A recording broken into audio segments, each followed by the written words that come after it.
Dear students, question is discuss Rutherford's atomic model. We know in Dalton's atomic theory, at the time of Dalton in around 1808, atom was indivisible. It was thought that atom is indivisible. We can't subdivide an atom.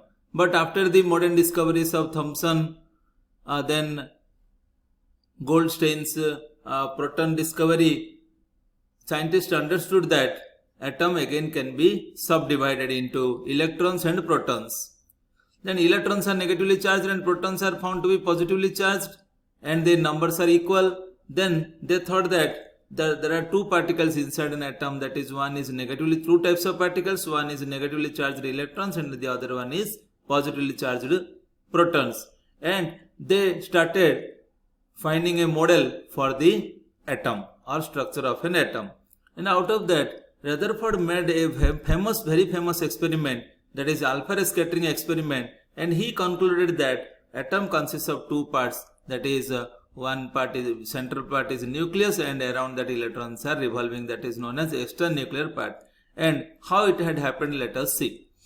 We know Rutherford, a famous student of J.J. Thomson, modified the atomic structure with the discovery of nucleus. His atomic model is based on alpha ray scattering experiment. This is the alpha ray scattering experiment arrangement, where this is the source from which alpha ray will come out. This is the gold foil, and around that this is zinc sulfide screen is surrounded around it. And he constructed by taking a gold foil of 1000 atoms thick, and he produced alpha rays and bombarded them onto a gold foil. A zinc sulfide screen was placed behind the gold foil.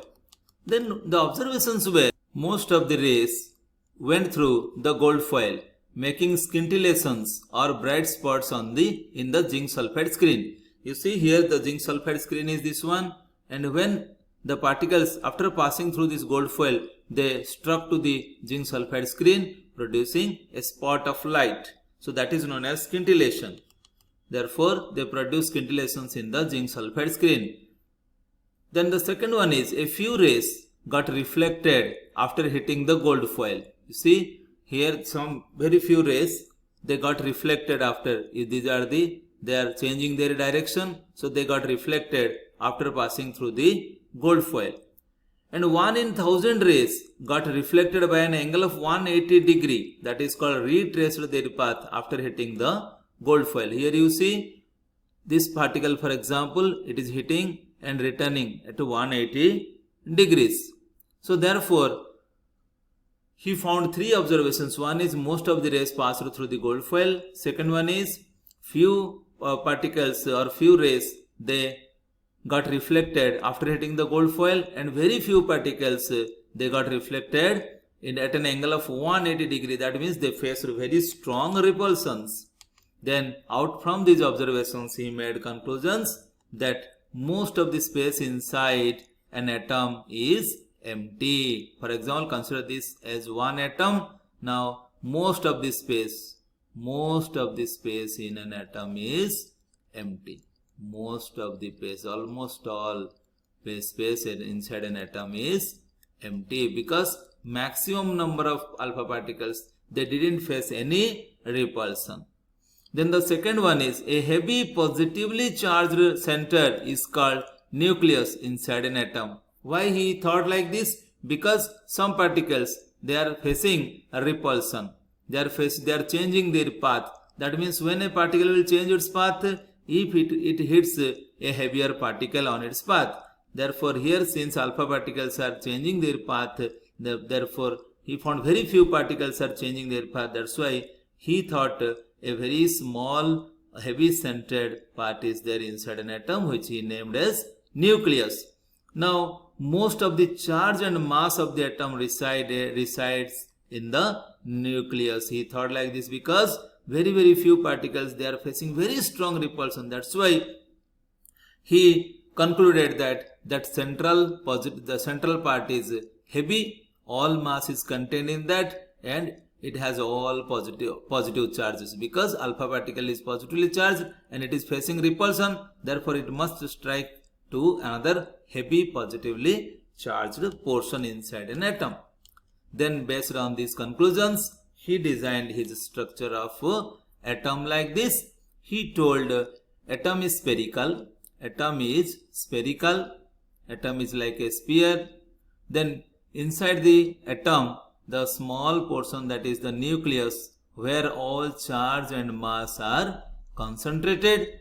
Then electrons revolve around the nucleus in a circular orbits, similar to the way planets orbit the sun. That's why Rutherford's model is known as planetary model, because as in planetary model, sun is at the center and the planets are revolving around it. Like that, in the same way, the nucleus is at the center and the electrons are revolving around it. So this is what Rutherford's structure of atom is. But this structure of atom faced some drawbacks, that are known as limitations of Rutherford's atomic model. He told electrons are revolving around the nucleus. Now if electrons have to revolve around the nucleus against the strong force of attraction from the nucleus. Why there is strong force of attraction? Because nucleus contains all the charge and heavily positively charged, and electron is very tiny particle and contains negative charge.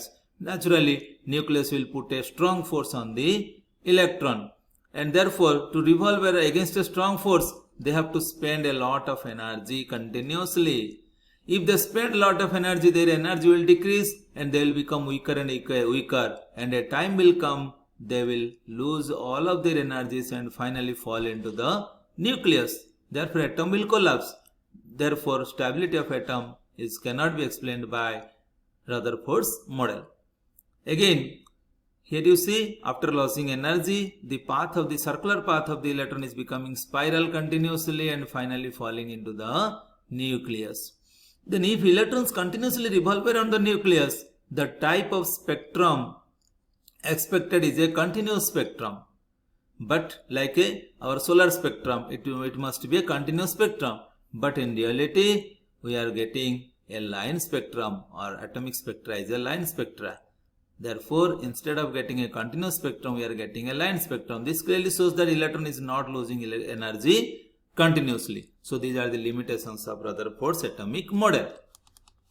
Now that we have discussed what is the Rutherford's atomic model and how this model has designed based on the experiment, that is alpha scattering experiments, and what are its drawbacks. Hope you understood. Thank you.